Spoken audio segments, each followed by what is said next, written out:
Class 11 প্রথম semester. তোমাদের অধ্যায়ভিত্তিক আলোচনা শেষ হয়েছে। সেই অধ্যায়ভিত্তিক আলোচনা শেষ হওয়ার পর আমরা কিন্তু শুরু করেছি সেট আলোচনা করতে, যাতে তোমরা পরীক্ষাতে ভালো নাম্বার পেতে পারো।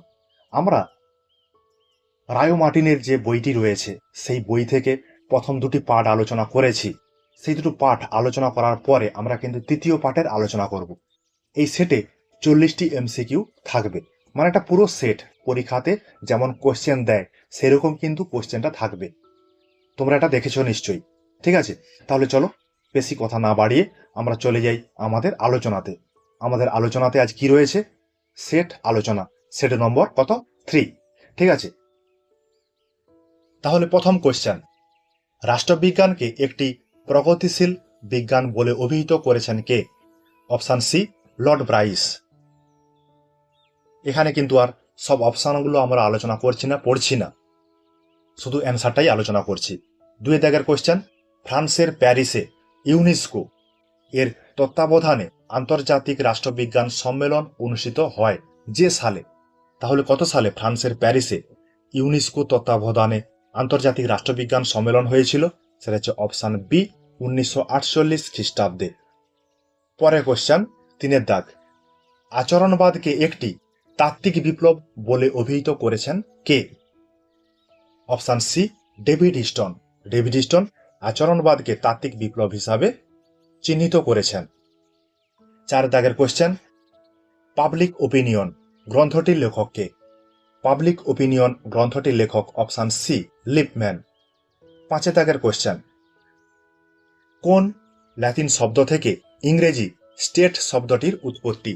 স্টেট শব্দটির উৎপত্তি হয়েছে অপশান বি, স্ট্যাটাস শব্দটি থেকে। 6 দাগের কোশ্চেন, সার্বভৌমত্বের ধারণাই হল আধুনিক রাষ্ট্রের মূল ভিত্তি। এই উক্তিটি করেছেন কে? এই উক্তিটি করেছেন অপশান এ, গেটেল। সার্বভৌমত্বের ধারণাই হল আধুনিক রাষ্ট্রের ভিত্তি। 7 দাগের কোশ্চেন, শূন্যস্থান হলো একটি সময়তান্ত্রিক রাষ্ট্রের উদাহরণ। তাহলে সময়তান্ত্রিক রাষ্ট্র কোথায় দেখা যায়? যে অপশানগুলো রয়েছে তার মধ্যে অপশান বি, ভিয়েতনাম। ভিয়েতনামে সময়তন্ত্র সরকার রয়েছে। পরে একটা স্তম্ভ রয়েছে, স্তম্ভটা আমাদের মেলাতে হবে, স্তম্ভ 1 এর সঙ্গে স্তম্ভ 2। ঠিক আছে, তাহলে দেখি কিভাবে আমরা মেলাবো। ভারতের একটি অঙ্গরাজ্য, ভারতের একটি অঙ্গরাজ্য পশ্চিমবঙ্গ, একটি আন্তর্জাতিক সংস্থা। আন্তর্জাতিক সংস্থা কোনটা? সম্মিলিত জাতিপুঞ্জ। তাহলে দেখো 1B 2A, 1B 2A। তাহলে দেখি কোথায় রয়েছে। দেখো অপশান ডি, 1B 2A, এই অপশানটাই কিন্তু অ্যান্সার হবে, অপশান ডি। ঠিক আছে, বাকিগুলো তোমরা একটু পজ করে দেখে নেবে বা পিছনে ব্যাক করে একটু দেখে নেবে। 9 দাগের কোশ্চেন, আইনগত ও রাজনৈতিক সার্বভৌমিকতার মধ্যে পার্থক্য করেন। তাহলে এই আইনগত এবং রাজনৈতিক সার্বভৌমিকতার মধ্যে পার্থক্য করেছিলেন কে? Option A, John Locke. 10 দাগের কোশ্চেন, কোনো অঞ্চল অন্য কোনো রাষ্ট্রের দ্বারা অধিকৃত হলে সেই অঞ্চলের অধিবাসীদের বলা হয়, কি বলা হয়? অপশান এ, প্রজা। যেমন ব্রিটিশরা ভারতকে অধিকৃত করে রেখেছিল, সেই সময় ভারতীয়রা প্রজা হিসাবে পরিচিত ছিল ব্রিটিশদের কাছে। 11 দাগের কোশ্চেন, সমষ্টিগত নাগরিকতা অর্জনের পদ্ধতি চালু রয়েছে। তাহলে সমষ্টিগত অর্জনের পদ্ধতি মানে একটা এলাকার অনেক মানুষ একসঙ্গে একটা রাষ্ট্রের অন্তর্ভুক্ত হবে। তাহলে সেই সমষ্টিগত নাগরিকতার বিষয়টি কোন দেশে চালু রয়েছে? এখানে হবে option D answer. Bharatvarsha, Britain, মার্কিন যুক্তরাষ্ট্র সমস্ত দেশেই সমষ্টিগত নাগরিকতার পদ্ধতি চালু রয়েছে। এগুলো কিন্তু আমাদের আলোচনা হয়েছে, এখানে আলোচনা করাটা বৃথা।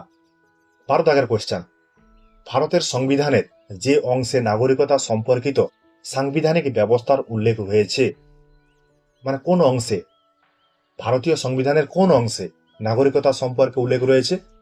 অপশান বি, দ্বিতীয় অধ্যায় 5 থেকে 11 নম্বর ধারাতে। 13 দাগের কোশ্চেন, সংবিধানকে রাষ্ট্রের জীবন দর্শন বলে উল্লেখ করেছেন। সংবিধানকে রাষ্ট্রের জীবন দর্শন বলে উল্লেখ করেছেন অপশান সি, অ্যারিস্টটল। 14 দাগের কোশ্চেন, নিবন্ধীকরণের মাধ্যমে নাগরিকতা অর্জনের ক্ষেত্রে নিবন্ধীকরণের জন্য আবেদন করার পূর্বে আবেদনকারীকে ভারতে স্থায়ীভাবে বসবাস করতে হয় অন্তত কত বছর, মানে নথিভুক্ত হবে, অন্য কোনো দেশের রাষ্ট্রের নাগরিক ভারতে নথিভুক্ত হবে, ভারতের নাগরিক হিসাবে নথিভুক্ত হতে চায়, তাকে তাহলে ভারতে কত বছর বসবাস করতে হবে? অপশান সি, 7 বছর ভারতে স্থায়ীভাবে বসবাস করতে হবে, তখনই ভারতের নাগরিকতা পাবে। 15 কোশ্চেন, শূন্যস্থান। নীতি অনুসারে কোনো শিশু যে রাষ্ট্রের ভূখণ্ডের মধ্যে জন্মলাভ করে সে সেই রাষ্ট্রের নাগরিক হিসাবে বিবেচিত হবে। তাহলে শিশু যে রাষ্ট্রে জন্মলাভ করবে, রাষ্ট্রে, তাহলে এখানে কি হবে? অপশান এ, জন্মস্থান নীতি অনুসারে। জন্মস্থান নীতি অনুসারে সেই শিশুটা কিন্তু ওই রাষ্ট্রের নাগরিকতা পাবে। 16 কোশ্চেন, বিবৃতি 1। প্রাচীন গ্রীসে নারী, শিশু, কৃতদাস, শ্রমিক প্রভৃতিকে নাগরিক হিসাবে বিবেচিত করা হতো না। বিবৃতি বি। অ্যারিস্টটলের মতে যে ব্যক্তি বিতর্কে বা বিচার বিভাগীয় পদে অংশগ্রহণের অধিকার ভোগ করে সেই একমাত্র রাষ্ট্রের নাগরিকতা অর্জন করে। তাহলে আমরা বিবৃতি দুটো দেখলাম, এই দুটো বিবৃতি কিন্তু ঠিক, প্রথমে বিবৃতিও ঠিক এবং দ্বিতীয় বিবৃতিও কিন্তু ঠিক। এই দুটো বিবৃতি দেখার পরে আমাদেরকে অ্যান্সার করতে হবে কোন অ্যান্সারটা ঠিক হবে। দেখো, অপশান ডি এটার অ্যান্সার হবে। 1 ও 2 একে অপরের থেকে পৃথক, কিন্তু বিবৃতি দুটো ঠিক, তাহলে অপশান ডি এটার অ্যান্সার। 17 কোশ্চেন, 90 দশকে বিশ্বায়নের ফলে সমমনস্ক, সমরুচি সম্পন্ন মানুষজনের মধ্যে ভাবের আদান প্রদান, চিন্তা ও কল্পনার আদান প্রদান বহুমাত্রিকতা লাভ করেছে। বিশ্বায়িত পৃথিবীতে ক্রমান্বয়ে ব্যক্তি, সামাজিক গোষ্ঠী ও রাষ্ট্রসমূহের মধ্যে যোগসূত্র ক্রমবর্ধমান এবং পৃথিবী আরও বেশি বেশি নির্ভরশীল হয়ে পড়ছে। সে কারণে এই পরিপ্রেক্ষিতে নাগরিকের জাতিরাষ্ট্রভিত্তিক আনুগত্যের ধারণাতে বিশেষ পরিবর্তন আসছে। এই পরিপ্রেক্ষিতে নাগরিকতার ধারণায় যে পরিবর্তন ঘটছে তা হলো, তাহলে এটা একটা ক্ষেত্রভিত্তিক প্রশ্ন। এই প্রশ্নটা ভালো করে পজ করে তোমরা একবার পড়ে নেবে, দেওয়ার পর দেখবে এর অ্যান্সারটা হবে অপশান বি, বিশ্ব নাগরিকতা ধারণা গড়ে উঠেছে। মানুষ কিন্তু আর একটা জায়গাতে সীমাবদ্ধ নয়, যেহেতু একটা রাষ্ট্র অন্য একটি রাষ্ট্রের উপর নির্ভরশীল হয়ে পড়ছে, সেই জন্য নাগরিক আজ বিশ্ব নাগরিকে পরিণত হয়েছে। 18 কোয়েশ্চেন, সংবিধানের লিখিত নিয়মকানুন হলো, সংবিধানের লিখিত নিয়মকানুন কোনটা? অপশান সি, আইন। 19 কোয়েশ্চেন, ব্রিটেনে অধিকার বিল রচিত হয় যে সালে? ব্রিটেনে অধিকার বিল রচিত হয়েছিল অপশান সি, 1689 খ্রিস্টাব্দে। ব্রিটেনে অধিকার বিল রচিত হয়েছিল তাহলে কত সালে? 1689 সালে। পরের কোয়েশ্চেনে চলে আসি, 20 কোয়েশ্চেন, শূন্যস্থান। হলো সর্বাপেক্ষা সুপরিবর্তনীয় সংবিধান। তাহলে কোন দেশের সংবিধান বিশ্বের সর্বাপেক্ষা সুপরিবর্তনীয় সংবিধান? অপশান সি, ইংল্যান্ডের সংবিধান। এগুলো কিন্তু ইম্পর্টেন্ট কোয়েশ্চেন, পরীক্ষাতে আসে, পরীক্ষাতে দেওয়া হয়। 21 কোয়েশ্চেন, গণপরিষদ কথাটি প্রথম ব্যবহৃত হয় কোথায়? গণপরিষদ কথাটি প্রথম ব্যবহৃত হয়েছিল অপশান সি, ফ্রান্সে। পরের কোয়েশ্চেনে চলে আসি, 22 বিবৃতি 1। সুপরিবর্তনীয় সংবিধান অত্যন্ত সময় উপযোগী, মানে কোনটা সত্য আবার কোনটা মিথ্যা এটা কিন্তু আমাদের দেখতে হবে এই বিবৃতিগুলো পড়ে। তাহলে এটা কিন্তু সত্য। বিবৃতি বি, সুপরিবর্তনীয় সংবিধানে দেশের জরুরি অবস্থার পক্ষে অত্যন্ত উপযোগী, এটাও কিন্তু ঠিক। বিবৃতি 3, সুপরিবর্তনীয় সংবিধানে গণবিক্ষোভের সম্ভাবনা কম, এটাও ঠিক। তাহলে 4 নম্বরটা দেখি, 4 নম্বরে কি রয়েছে। 4 নম্বরটা রয়েছে, সুপরিবর্তনীয় সংবিধান গণতন্ত্রের পক্ষে সহায়ক নয়। গণতন্ত্রের পক্ষে সহায়ক, এই জন্য বিবৃতি 4 ভুল। তাহলে 1, 2, 3 ঠিক, 4 ভুল। তাহলে কোন অপশানটা অ্যান্সার হবে? দেখো, অপশান বি, সত্য সত্য সত্য, 4 নম্বরটা মিথ্যা। ঠিক আছে। 23 কোয়েশ্চেন, লিখিত সংবিধান হলো শূন্যস্থান দলিল। লিখিত সংবিধান মানেই কিন্তু সেখানে সবকিছু লেখা থাকবে না। লেখা না থাকার জন্য এই ধরনের সংবিধানটা কিন্তু অসম্পূর্ণ সংবিধান, সেই জন্য এটার অ্যান্সার হবে অপশান এ। 24 কোয়েশ্চেন, গণপরিষদে উপদেষ্টা কমিটির সভাপতি ছিলেন। গণপরিষদের উপদেষ্টা কমিটির সভাপতি ছিলেন অপশান এ, সর্দার বল্লভভাই প্যাটেল। পরের কোশ্চেন, সংবিধানের কত নম্বর ধারায় সাম্যের অধিকারকে মৌলিক অধিকার হিসাবে স্বীকৃতি দেওয়া হয়েছে? তাহলে কত নম্বর ধারাতে সাম্যের অধিকার রয়েছে ভারতীয় সংবিধানে? অপশান এ 14 থেকে 18 নম্বর ধারাতে। 26 দাগের কোশ্চেন, ভারতে আইন নির্দিষ্ট পদ্ধতি ধারণাটি গ্রহণ করা হয়েছে। আইন নির্দিষ্ট পদ্ধতির ধারণাটি গ্রহণ করা হয়েছে অপশান এ জাপানের সংবিধান থেকে। এই ধরনের কোশ্চেন কিন্তু একটা অবশ্যই পড়বে। আমাদের কিন্তু আলোচনা হয়েছে, সেই সংক্রান্ত নোটও দেওয়া আছে, আলোচনা করেছি। 27 দাগের কোশ্চেন, সংবিধানের শূন্যস্থান ধারায় ভারতকে রাজ্যসমূহের ইউনিয়ন বলে বর্ণনা করা হয়েছে। তাহলে ভারতীয় সংবিধানের একেবারে প্রথম লাইনটি, প্রথম ধারাটি, অপশান এ 1 নম্বর ধারাতে ভারতকে রাজ্যসমূহের ইউনিয়ন বলে বর্ণনা করা হয়েছে। 28 দাগের কোশ্চেন, কংগ্রেস কখনোই গান্ধীবাদী ছিল না। এই কথাটি কে বলেছে? এই কথাটি বলেছে অপশান বি গ্রেনভিল অস্টিন। 29 দাগের কোশ্চেন, নিম্নলিখিত আইনগুলিকে কাল অনুক্রমিকভাবে সাজাও। তাহলে এখানে একের দাগে আছে পিটের ভারত শাসন আইন, ভারতের স্বাধীনতা আইন, মন্টেগু চেমসফোর্ড সংস্কার, ভারত শাসন আইন 1935। তাহলে এগুলো পরপর ঘটনাগুলো কাল অনুসারে সাজাতে হবে। কাল অনুসারে সাজালে দেখবে অপশান এ এটার অ্যান্সার হবে।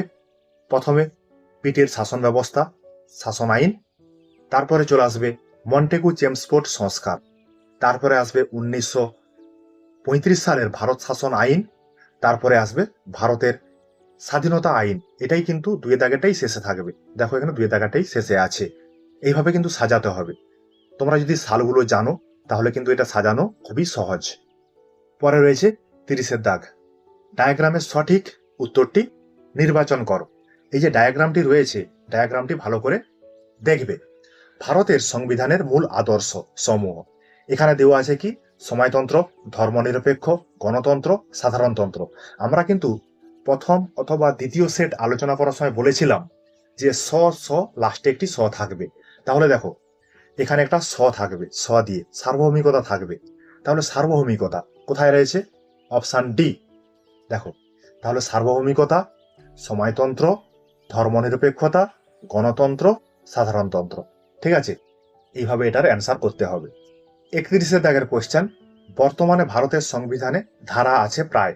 ভারতের সংবিধানে বর্তমানে ধারা আছে অপশান বি 470টি। 32 দাগের কোশ্চেন, সংবিধান সংশোধন পদ্ধতির উল্লেখ আছে যে ধারায়? ভারতীয় সংবিধানের যে সংবিধান সংশোধন হয় সেই সংবিধান সংশোধন পদ্ধতিটা উল্লেখ রয়েছে অপশান সি 368 নম্বর ধারাতে। 33 দাগের কোশ্চেন, কোনো ব্যক্তিকে ক্রয় বিক্রয়, বলপ্রয়োগের দ্বারা শ্রম করানো, বেগার খাটানো যাবে না। এটি হলো ব্যক্তির কি ধরনের অধিকার? অপশান ডি শোষণের বিরুদ্ধে অধিকার। এগুলো কিন্তু লাইন তুলে দেওয়া আছে। ঠিক আছে। 34 দাগের কোশ্চেন, সংসদীয় শাসন ব্যবস্থার বৈশিষ্ট্য অনুসারে ভারতের প্রশাসনিক প্রধান কে? তাহলে সংসদীয় শাসন ব্যবস্থার প্রশাসনিক প্রধান, এই বিষয়টা কিন্তু লক্ষ্য রাখবে। ঠিক আছে, তাহলে এর অ্যান্সার হবে অপশান বি রাষ্ট্রপতি। তাহলে প্রশাসনিক প্রধান হচ্ছেন রাষ্ট্রপতি, আর প্রকৃত প্রধান প্রধানমন্ত্রী। 35 দাগের কোশ্চেন, নির্বাচন কমিশনের গঠন সম্পর্কে আলোচনা করা হয়েছে ভারতের সংবিধানের কত নম্বর ধারাতে? অপশান সি 324-এর 2 নম্বর ধারাতে নির্বাচন কমিশন সম্পর্কে আলোচনা করা হয়েছে বা গঠন সম্পর্কে আলোচনা রয়েছে। 36 দাগের কোশ্চেন বা পরের কোশ্চেন, শূন্যস্থান রাষ্ট্র পরিচালনার নির্দেশমূলক নীতিসমূহকে নৈতিক উপদেশ বলেছেন কে? এটা হবে option A K C Wheare. K C Wheare রাষ্ট্র পরিচালনার নির্দেশমূলক নীতিগুলোকে নৈতিক উপদেশ বলে উল্লেখ করেছেন। 37 কোশ্চেন, বর্তমানে ভারতের নাগরিকদের জন্য মৌলিক কর্তব্যের সংখ্যা হলো? বর্তমানে মৌলিক কর্তব্যের সংখ্যা অপশান বি 11টি। তোমরা আলোচনাগুলো দেখলে অবশ্যই পরীক্ষাতে ভালো রেজাল্ট করবে, এটা কোনো সন্দেহ নেই। 38 দাগের কোশ্চেন, ভারতের লিখিত সংবিধানে ধারণাটি গ্রহণ করা হয়েছে যে দেশের সংবিধান থেকে? তাহলে 38 দাগের কোশ্চেনটা যে অ্যান্সার হবে অপশন বি। মার্কিন যুক্তরাষ্ট্র। লিখিত সংবিধানের ধারণাটি গ্রহণ করা হয়েছে মার্কিন যুক্তরাষ্ট্র থেকে। 39 দাগের কোশ্চেন, সংবিধান অনুসারে একটি এলাকাকে তপশিলিভুক্ত এলাকা হিসাবে ঘোষণা করতে পারেন। মানে কোনো একটি অঞ্চল এসটি বা এসসি অঞ্চল হিসাবে ঘোষণা করা হবে, এই ঘোষণাটা করতে পারেন কে? অপশন বি, রাষ্ট্রপতি।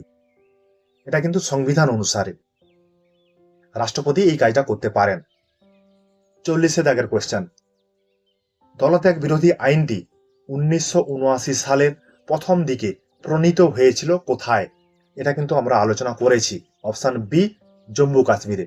তাহলে জম্মু কাশ্মীরে দলত্যাগ বিরোধী আইনটা 1979 সালে প্রণীত হয়েছিল, সেটা পরবর্তীকালে ভারতীয় সংবিধানে অন্তর্ভুক্ত করা হয় 1985 সালে 52তম সংবিধান সংশোধনের মধ্য দিয়ে।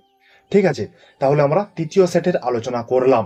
এই সেটগুলো আলোচনা করলে বা তোমরা দেখলে, তোমরা পড়লে, তোমাদের কিন্তু অনেকটাই পরীক্ষাতে ভালো রেজাল্ট করার সম্ভাবনা থেকে যাবে। ঠিক আছে, সেই জন্য আলোচনাগুলো ভালোভাবে দেখবে। যারা এখনো পর্যন্ত এই চ্যানেলে যোগ দাওনি তারা অবশ্যই যোগ দিয়ে দেবে, বন্ধু বান্ধবদের সঙ্গে এই আলোচনাগুলো শেয়ার করবে। ঠিক আছে, তোমরা দেখতে থাকো, পড়তে থাকো। ঠিক আছে, তোমাদের জন্য আমার এই কিঞ্চিত প্রয়াস।